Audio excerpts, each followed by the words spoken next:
welcome everyone. I want to start out by thanking our sponsors for the program today. The Valentine's Museum right down the street from us, and they're also offering free admission. And then Historic Richmond is also co-sponsoring this program. And this is the second in a series of programs that we're doing to commemorate the bicentennial of this house that's most oftenly known as the White House of the Confederacy. But we're exploring all different aspects of its history.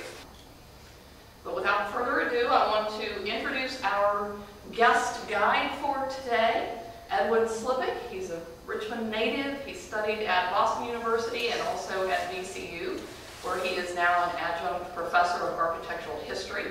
You might also recognize his name as the senior contributing editor at Style Weekly, where he's been the architecture critic for 15 years. So it is a pleasure and an honor to have Eddie Slipek with us today. So I'm going to turn the program over to him.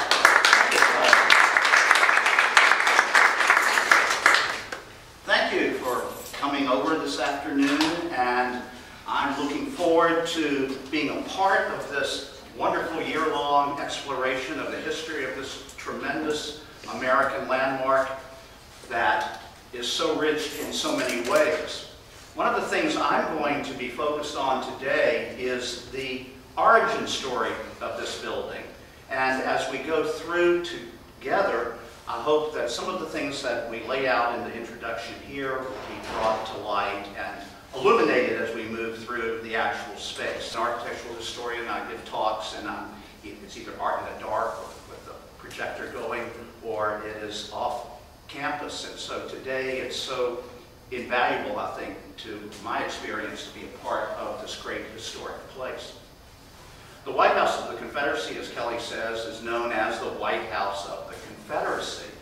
But its beginnings was well before 1861, when the Davis family moved here from Montgomery, Alabama. Its origin story is really about 1816. And so before I get started, what I'd like to say is that our basic modus operandi this afternoon will be to be here for 20 to 25 minutes. Then we're going to, where I'll set up some backstory, then we're going to proceed back to the garden front of the building.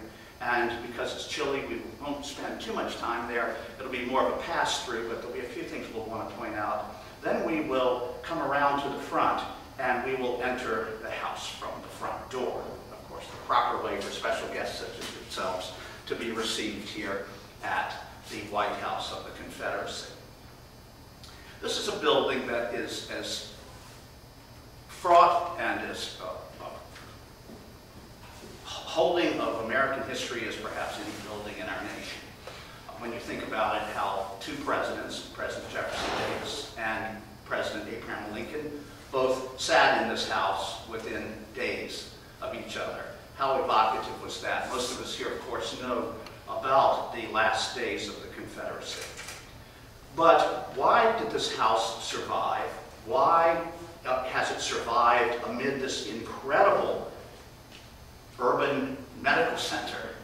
It is clinging on by its fingernails, and there has to be a reason for that. Well, number one, it's a great solid house, but it's its history and the layers of history and the ways in which each generation has somehow rediscovered this building and added to the story over the decades. To begin the story of this house, we should go back to the beginnings of the city, particularly Richmond when it was a town, about 1787, about the time that the Capitol building was taking form here. And I want us to think that all that we have around us today was not here. We were on open land. We were on the new suburban extension of Richmond, Churchill having been the origins of the city, Shockoe Bottom being the marketplace. So coming here, basically following the state capitol's construction just a few blocks to the south, coming here was raw territory. This neighborhood was not one generation old when this house was built. And so in many ways, Richmond was a raw frontier city still up here at the Falls of the James. And it was a tremendous leap of faith that Richmonders, Virginians, and indeed folks from around the nation as well as the world came to Richmond to be a part of this. But we must remember Richmond was the capital of the largest and the wealthiest state at that time. So 1787, the capital is under construction. And one of the major players in Richmond's land development at that time, 1780s, was a gentleman by the name of John Harvey. And Mr. Harvey owned a tremendous amount of land, maybe 7,000 acres. And it was particularly in what is located in what is today the Gamble's Hill area, where Acton Corporation New Market is, sweeping over across Belvedere Street to Oregon Hill, Hollywood Cemetery, and beyond. Of course, the name Harvey Street, that many of you know in the Fan District, holds his name today. John Harvey was one of the men whose job it was to figure out how to afford to build public buildings in Richmond, things you would need, perhaps a fire department, perhaps a courthouse, perhaps a town hall, other public buildings. And so with no tax base at that time, there was very little built here, the idea was that land would be sold here in Chaco Hill, and that the proceeds from that land going to the town of Richmond would then be reinvested in actual physical buildings. And so this John Harvey was involved not only in his own personal land acquisitions in this area, but he had his mind constantly on building new buildings for the public use in this emerging community. Now, Mr. Harvey had a daughter, and today I think we're going to shed some light, and I'm going to suggest that perhaps one of the four men whose names have been associated with the design of this building, they would be B. Henry Latrobe, the Brit architect who came here in his 30s as a widower to seek new opportunities in this new world. There would be Robert Mills, the first American-born architect, who was the architect of the great monumental church nearby. There was a fellow by the name of Alexander Paris, whom we know designed the Wickham House just a block to our west. And then we know also that there was a gentleman by the name of Maximilien Godefroy, who was a Frenchman who was in Richmond in the early 1800s. So this building has always, in one way or the other, the design has been attributed somehow to one of those four men, most specifically Robert Mills, again, a student of Thomas Jefferson, native of Charleston, South Carolina, and the first native American architect. You know his work from having designed, in addition to the monumental church, the Washington Monument, and if you have a $10 bill on the Treasury building, that is right there near the White House. I'm going to suggest it was John Harvey's daughter who was most influential in the design of this house. And we'll see examples as we move through the space. So quickly, let me tell you about Gabriella Jones Harvey. Gabriella Jones Harvey was considered the belle of Richmond, as her father was being very active in the early days of this particular place. I would say that belles of Richmond were a little bit on the short supply list back in those days, when the city probably had between 500 and 600 residents. But by the age of about 18, she was married to one of the most prominent men in the colony, or in the new nation, I'm sorry. His name was Thomas Mann Randolph, and he had inherited Tuckahoe Plantation in Goochland County. So as a teenager, the beautiful Gabriella heads up to Goochland, and from all reports, she was absolutely a knockout personality in terms of her intelligence, in terms of her wit, in terms of her ability to manage things. And this was a good thing, because by age 21, Gabriella had been widowed. Thomas Mann Randolph passed away and left his estate to Gabriella. Now the laws of primogeniture, the first son getting everything, no longer applied in the new nation. So Gabriella ran Tuckahoe Plantation. Now, an architect who came to town about this time by the name of B. Henry Latrobe, that Brit who had come here to build infrastructure, was working on the new state penitentiary, which used to be located right up here on Belvedere Street. And he was working very, very closely with Mr. Harvey, because Mr. Harvey was, as we've said, dealing with raising funds for public buildings. Gabriella, the widow, had B. Henry Latrobe, this architect, newly widowed over here in the New World, was looking for a bride. And so he started hot-footing up to Tuckahoe Plantation to spend sometimes as many as 8 days at a clip there. Now, it was chaperoned, don't get too excited. It was chaperoned, and there was also another reason for him to be there, and that is that Gabriella and all of and her advisors were building a canal and a way to link to coal mines that were in Goochland County at that particular time. And B. Henry Latrobe was also an engineer. He would eventually go on to work on the waterworks system for the city of New Orleans. And so B. Henry Latrobe would go up there and smitten, he's left quite a record in his diary. He was quite smitten with her.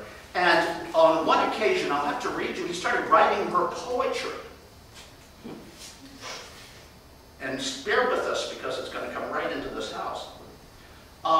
He arrives up there with a group of people to work on this canal and to do the study, and they're staying, of course, at the house. But he's not able to see her during this 4-day stay, this particular time, in about 1776. He says, "Dear Madam," this is a poem he sends up to her bedroom, "Dear Madam, permit me to console on your dangerous fall, yet," from a horse, "yet your bones being whole, I may moderate my weeping and wailings." If that's not flirtatious. "And anxiously hope that when you are dressed, you will hobble downstairs, where we'll do our best to make you forget your ailings. Your father has comforts, solid and wise, while author will cheer you with witty replies." That was another guest. "And Bishop," a man from Baltimore, "makes very fine speeches. Mr. Law will tell how oft he is unhorsed.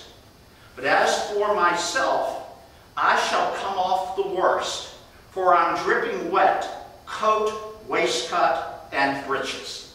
He had arrived in a rainstorm that particular day, having been out on the hustings. So, what does this all have to do with this house?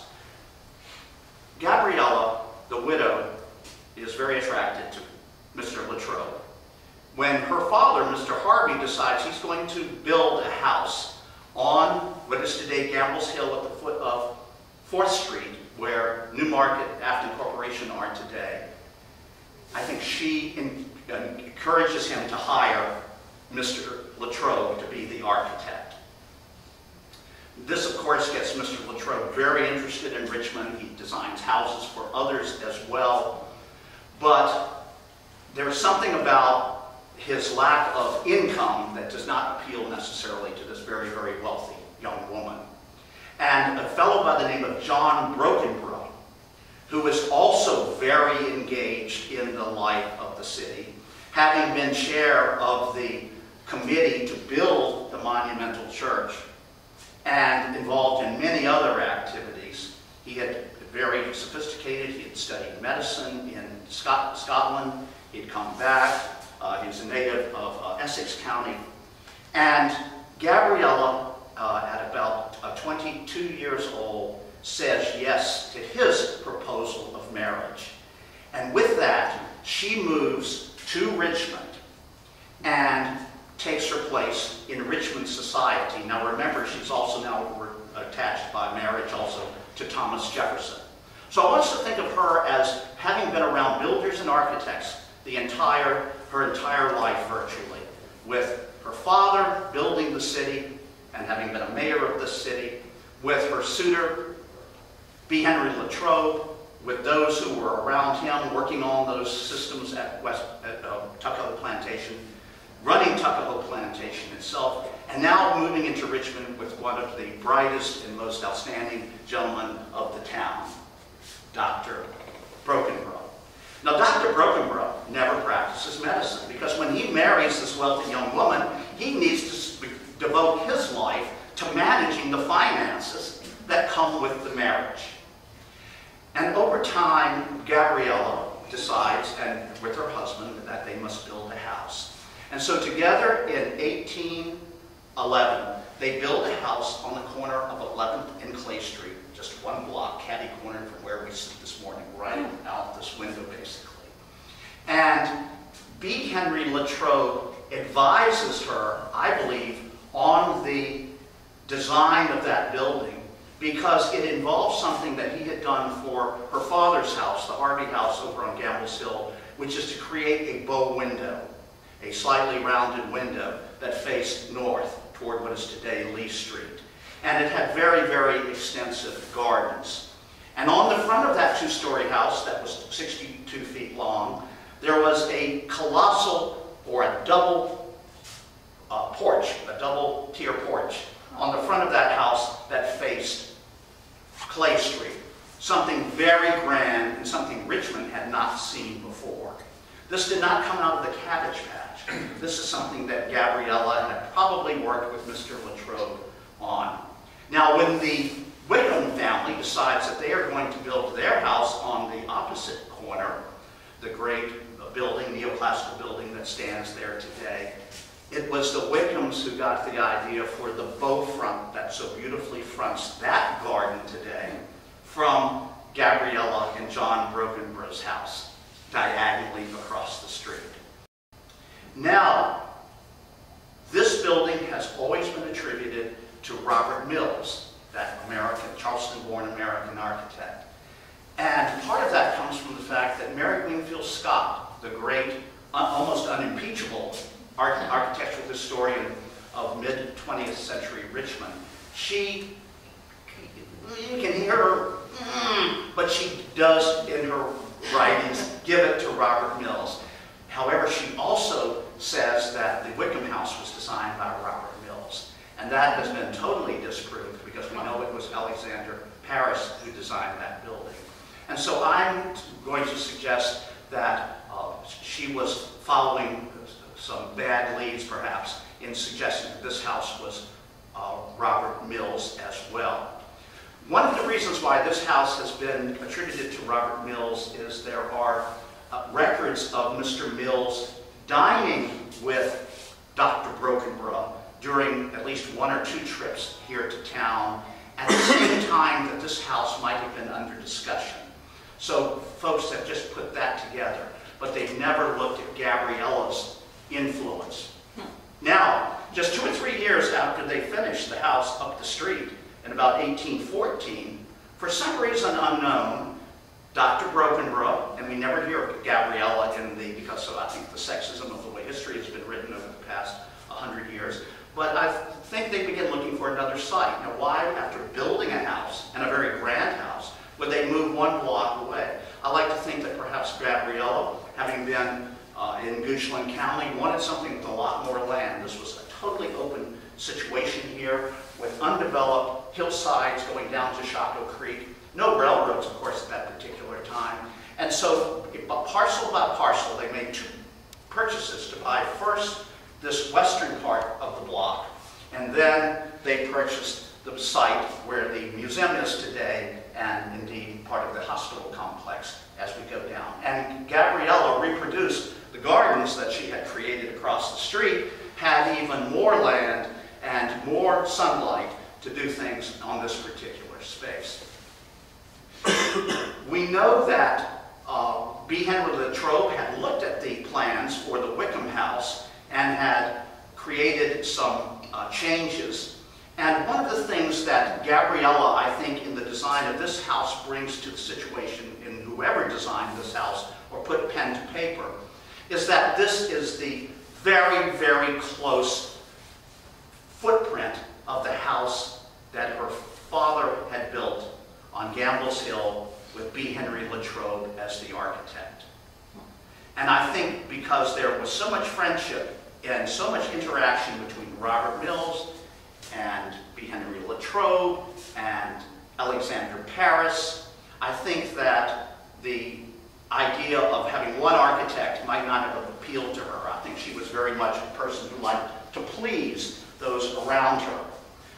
In fact, one person once said of Gabriella Brokenborough that she was so exquisite an individual that queens could take lessons in how to behave from her. She really has caught my attention, as you can tell. I want to stress also that there was tremendous rivalry and going on between these architects at the time. And I'm going to read you a quote from 1813, about a year before the Brokenboroughs began talking about moving up to this particular site. And Robert Mills has won the contract to build a Washington monument in Baltimore. And B. Henry Latrobe is writing to Maximilian Godefroy, a Frenchman who's here doing designs in the New World. And this is Latrobe to Godefroy in 1813. Quote, speaking of the monument, quote, "It is anything but a fit mausoleum for Washington. Mills is a wretched designer. He came to me too late to acquire principles of taste."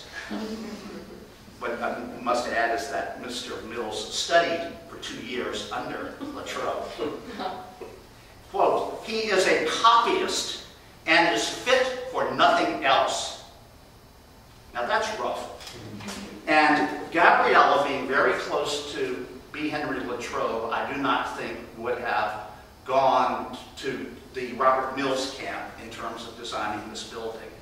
And considering that the layout of this house, with the 3 principal rooms on the first and second floors being south-facing and creating virtually in the same size as the house that her father had built on Gamble's Hill, that this is all Latrobe's influence at this particular place.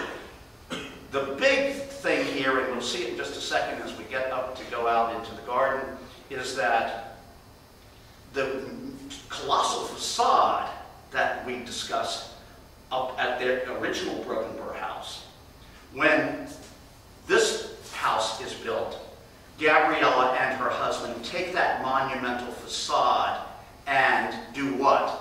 They make it a little bit larger and put it across the rear to be a garden complement to what is very well recorded as Gabriella's interest in gardening and landscaping. And the front entrance, a very discreet but very elegant door, is certainly something that's much more discreet.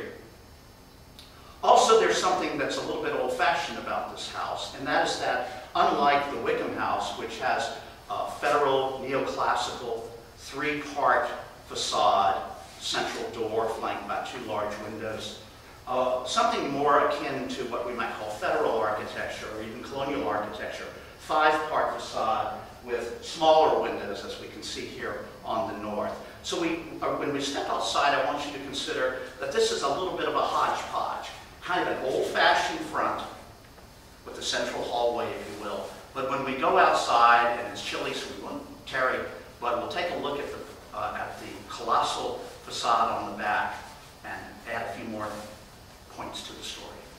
Bundle up and let's go. But this building is absolutely extraordinary. And because it has been used in for so many different purposes and has been adapted and changed and enlarged, architectural historians, both here locally and farther afield, have really ignored this place.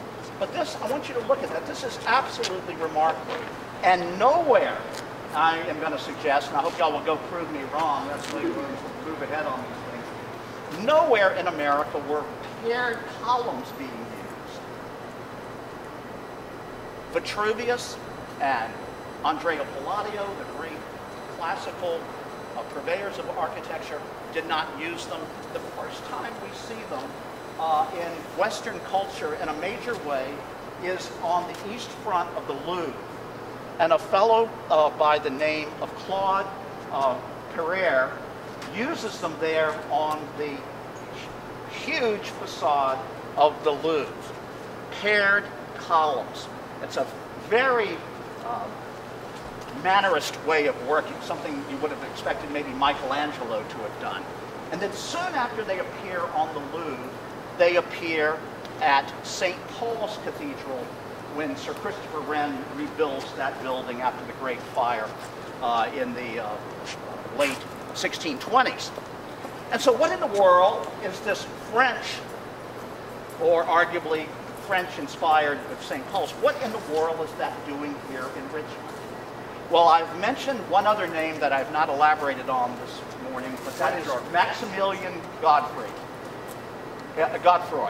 And Mr. Godefroy was French, and he had come to America. He had been an army engineer and architect, and he had come to America, very much as B. Henry Latrobe had, to find work building infrastructure in the New World. And it would be my suggestion that it's Maximilian Godefroy that brings this French influence, because he had been hired by the Commonwealth of Virginia to complete the Capitol, which was a kind of a ruinous, unfinished mess in 1816. And he also was hired to landscape the Capitol, which was a gutted mess, almost intolerable in terms of moving around the space. It is he who created the alignment of the governor's mansion that was already there, looking on axis to Grace Street. And eventually it was his idea that a monument would be placed where the Washington equestrian statue is today. And it was Godefroy who created the Alley of Trees. He also did designs and the installation for Capitol Square going down to Capitol Street. Those were later changed to a more picturesque notion by John Notman in the 1850s. But here's the thing. Who did Maximilian Godefroy hook up with when he came to America to work? He created an architectural partnership with B. Henry Latrobe, Gabriella Brokenborough's old buddy.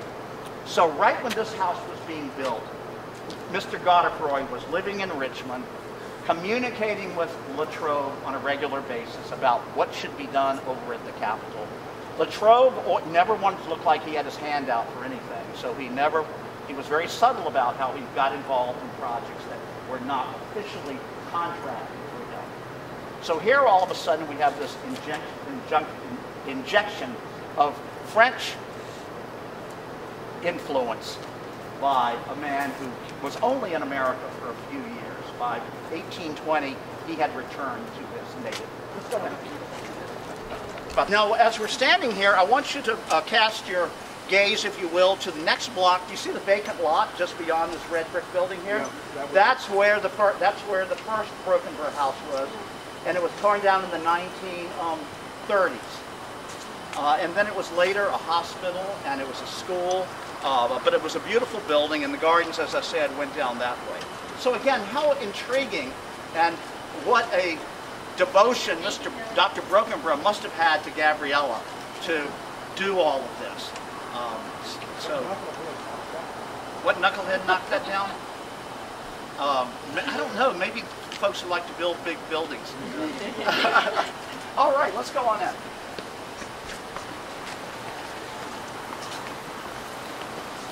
Now, the house today, of course, is decorated in the manner of the 1860s, at the time of its most important historical association, the Civil War years.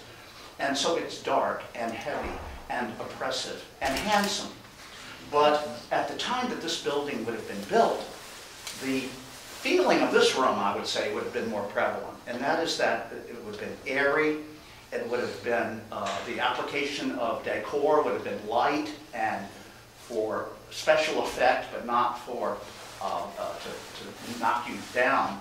And I want us to think that this house has 3 rooms that go across the back or the front, and they face the south. This may have been what Gabriella was trying to do, because her father's house over on the hill had 3 rooms facing the south. And there was no portico on his house facing the river.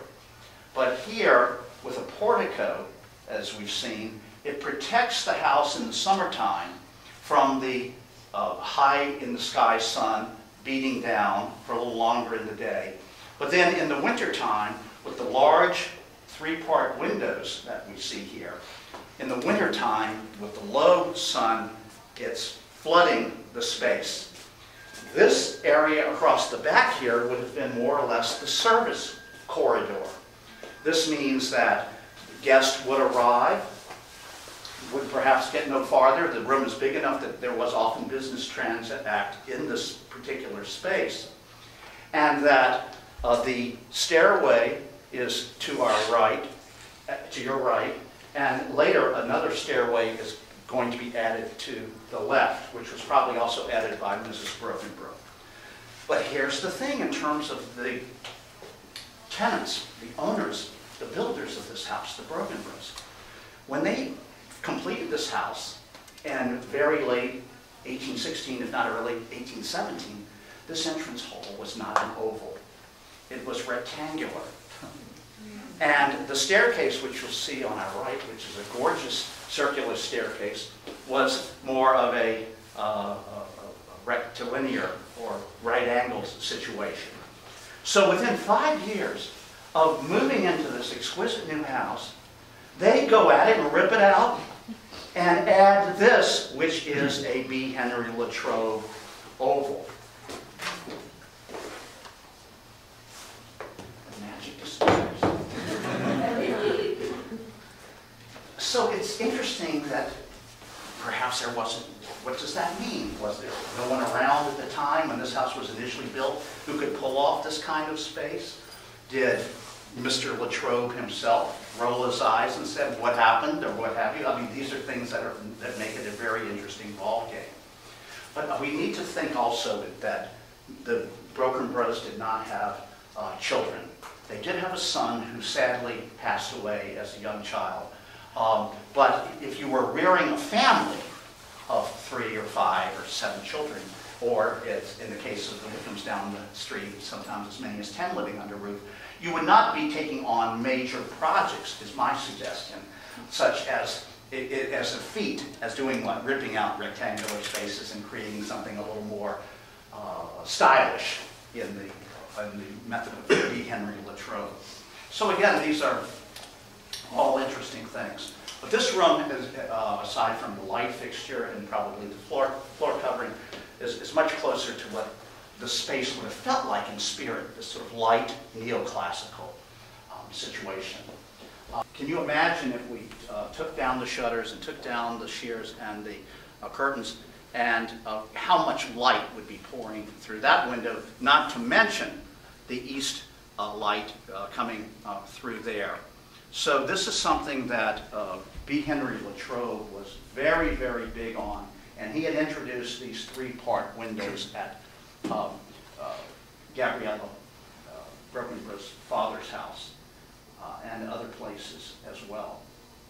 But it was very exciting in the 1970s when the building where you entered this afternoon was constructed, a beautiful modern structure.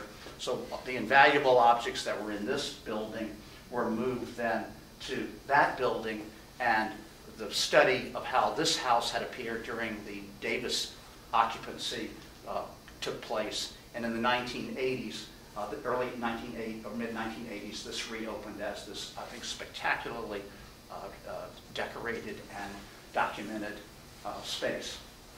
Let me also say that when the museum took this over in 1890, they wanted to make sure that it would stand the test of time, and that the objects that would be placed here would be safe.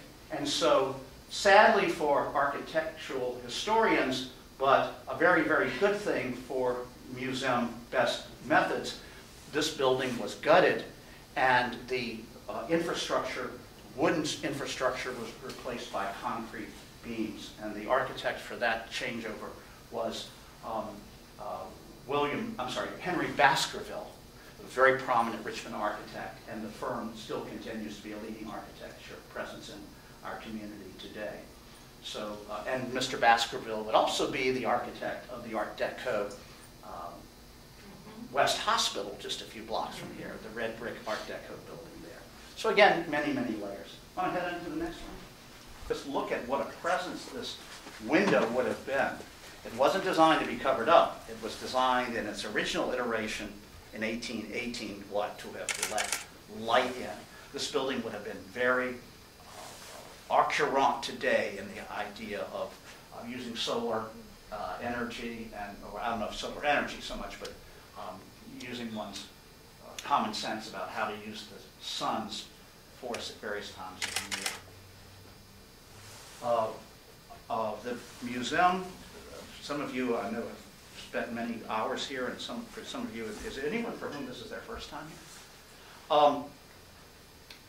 The museum in the 1980s did very terrific research on, as best they could, on what wall coverings, floor coverings were in each room, and then had a tremendous effort, the patterns woven custom in England for the space.